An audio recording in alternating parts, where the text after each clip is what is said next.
So getting into Battle Cats is pretty simple. You get the game recommended by your friend, or you just find the game by chance, whether from a YouTube video or just browsing the App Store. At the start of the game, you may find yourself in a tough moral situation as you are murdering animals for your own entertainment. You look at every poor soul and animal straight into their eyes as you release them from this mortal plane, leaving you with an immense sense of guilt.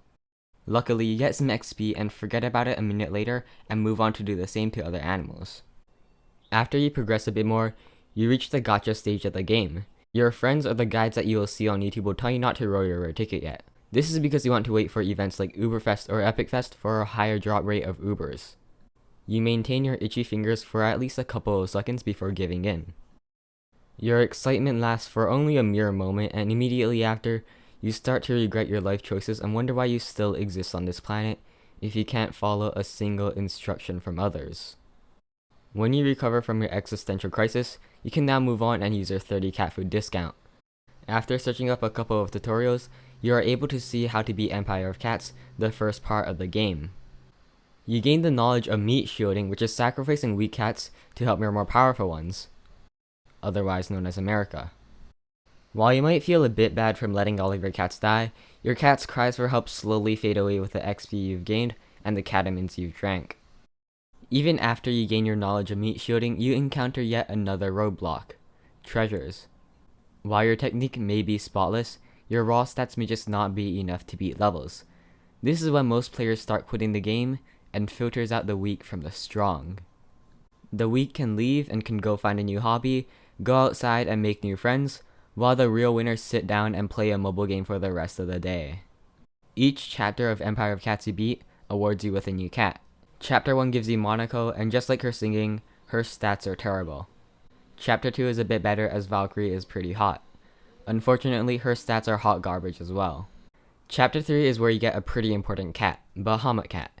He is famously known for missing important attacks, getting knocked back when he is about to attack, or using his attack on a useless enemy. When you finish Empire of Cats, you are then promptly introduced to another part of the game, Into the Future. You may be excited to see flying cars or AI taking over the world, but in reality, the closest thing you'll find to the future is the same enemies with a slightly more bluish tinge. Beating Chapter 1 of Into the Future gives you some additional cat combos.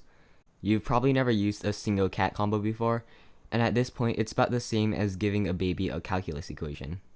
Chapter 2 unlocks a true form of Valkyrie Cat. Chapter 3 of Into the Future unlocks a true form of Bahamut Cat. Bahamut Cat goes from a soy backliner into full juicer mode, with his only weakness that he is too fast for his own good. While he can speedrun levels, he also speedruns his death, so it's a double-edged sword. Around your adventure and Into the Future, you probably have gotten at least one true form of your basic cats by now. Unfortunately, it's always going to be the least useful one. At some point in the game, you have to pick between two different routes: to ubercarry or not to ubercarry. The people who ubercarry are known to be terrible at the game, as they don't use any actual skill to win, and rely on their cats to carry them. On the other hand, the people who don't ubercarry are known to be terrible at the game, as they don't have any actual good cats. To help you get a better idea of which one to choose, I made a list of the pros on each side. There are plenty of pros that come with ubercarrying.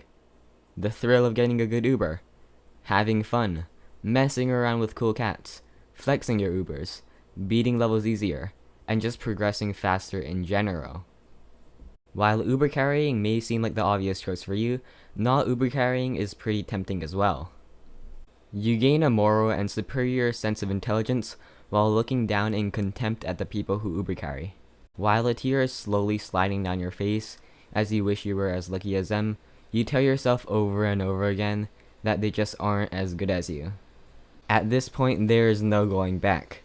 Seeing a Uber sickens you, and you sell even the best of the best Ubers you get for XP. With that being said, it's a choice for you to make yourself. Personally, I choose to legend carry. Whichever route you go down, you will eventually be running out of cat food due to the need of more gacha units, whether it be uber rare or super rare units. You begin to research how to get more cat food, and after beating some Stories of Legend stages for more completion bonuses, you resort to your last card: ads. Be warned, once you start, you can never go back. Coming from an ad watcher myself, I would like to share my step-by-step experience. 1. Denial. At first, I told myself that I wasn't addicted. After all, this is just a mobile game that I play for fun. 2. Anger. During this point, I realized that maybe I was addicted. 3. Bargaining. This is when I knew I was already screwed. I started to make promises to myself that I would stop watching ads if I just got that one Uber. I never did. 4. Depression. What's new? 5. Acceptance. Finally, I realized that I spent countless hours of my life watching ads for slightly better stats in-game. I hated myself for being this way, but I was just too far gone, and accepted that I would finally spend the rest of my life watching ads forever. Hopefully, you don't get caught in the same trap I did. Whether or not you did, the next logical step is to move on to Cats of the Cosmos. Unlike the aliens in Into the Future, Cats of the Cosmos has a totally different enemy type. Instead of the usual blue enemies, now they have blue enemies, but with a star. I think it's pretty fitting, as I would also give it a 1 star out of 5 for creativity as well. In Cats of the Cosmos, there are 3 different bosses: Cat God, and Cat God. While you might think, hey, that's kinda boring, why would they have the same boss for each chapter? To that, I would have to say that you are exactly right. Apart from getting reduced Cat God costs and a Cat God yourself, the most important thing is that you get a platinum ticket. After you beat Cats of the Cosmos, you're basically done with the game. The only small detail I left out is a whole nother storyline that takes even longer to progress through. Stories of Legends.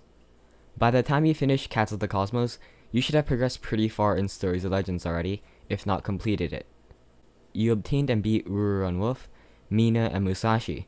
It gets pretty difficult in the last few stages, but not too bad.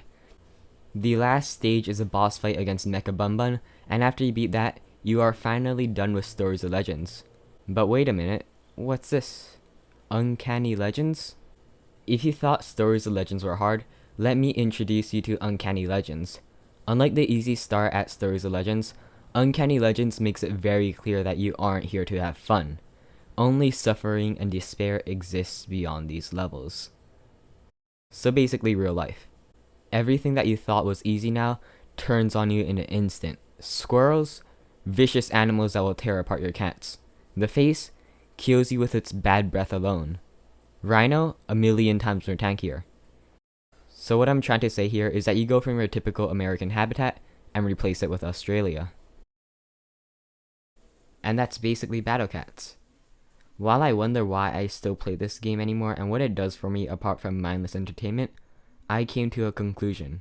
After playing for hundreds of hours of this game, I finally realized the real life lesson Battle Cats has been teaching us all along.